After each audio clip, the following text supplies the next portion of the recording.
We all carry parts of ourselves we wish were different. A scar, a mistake, a flaw that quietly whispers, "You're not enough." And most days, we try to hide those imperfections from the world, hoping no one notices. But what if the very thing you're trying to conceal is the reason something beautiful exists because of you? Therefore, today's story might change the way you see your own cracks forever. In the quiet hills outside the town of Adara, where the air smelled of damp soil and wild thyme, lived a stonemason named Elias. Every morning before sunrise, Elias walked down a narrow trail to a spring hidden between mossy rocks. He carried a wooden yoke across his shoulders, and from each end hung a metal canister polished by years of use. One canister gleamed smoothly in the early light. The other had a thin split running down its side, barely noticeable at first glance, but enough to let water trickle out in a soft, steady stream. The smooth canister admired its reflection whenever sunlight touched it. The cracked one avoided looking at itself. On the walk back uphill, water dripped rhythmically from the damaged canister, darkening the dusty path.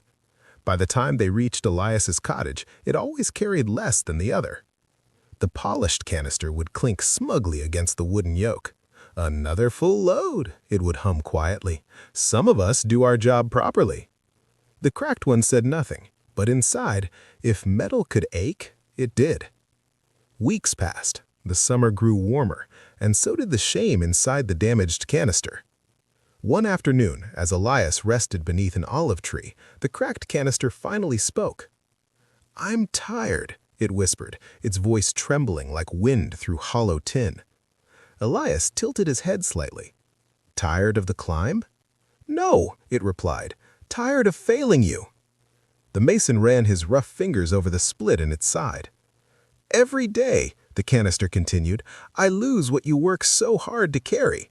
You walk all that distance, and I give you only half. Why keep me at all?" Elias didn't answer immediately. He simply stood, lifted the yoke once more, and began walking home. But this time, something was different. Halfway up the trail, he slowed his pace. "Look carefully today," he said gently. The cracked canister hesitated. It had spent months staring only at its own leaking reflection, but now it turned slightly toward the edge of the path. There, weaving through the stones, were thin green stems. Small purple blossoms leaned toward the sunlight. Yellow wildflowers trembled in the breeze. Butterflies hovered lazily above them. The cracked canister blinked, if it could blink. It had walked this path hundreds of times. It had never noticed. When they reached the cottage, it felt the familiar lightness in its body, the reminder of water lost. Shame crept back in. "I still spilled it," it murmured. Elias unhooked the yoke and set both canisters down beside the doorway. The evening light painted the hills gold. "Do you know why the flowers only grow on one side of the trail?" he asked. The polished canister shifted slightly. It had noticed too, but never thought much of it. The cracked one stayed silent. "Months ago," Elias continued, "I scattered seeds along that side of the path. I knew about your split long before you spoke of it." The cracked canister felt a small jolt of surprise. "I chose you for that side on purpose," Elias said. "Every drop you thought was wasted has been watering those seeds. Without you, that trail would still be dry stone." A breeze carried the scent of wild thyme through the open window.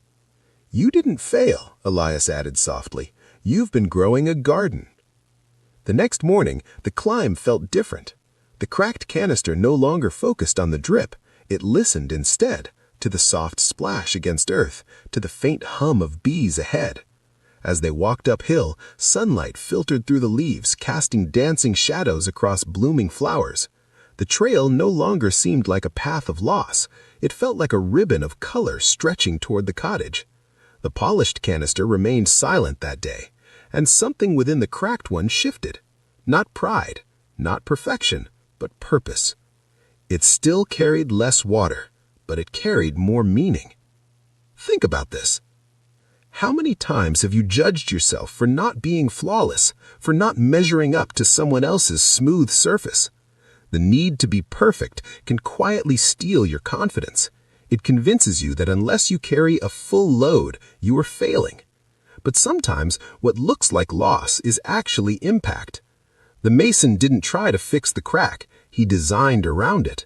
He saw potential where others saw defect. Imagine what might grow if you stopped hiding your imperfections and started understanding them. That awkward trait, that mistake from your past, that sensitivity you wish you didn't have. What if it's watering something unseen?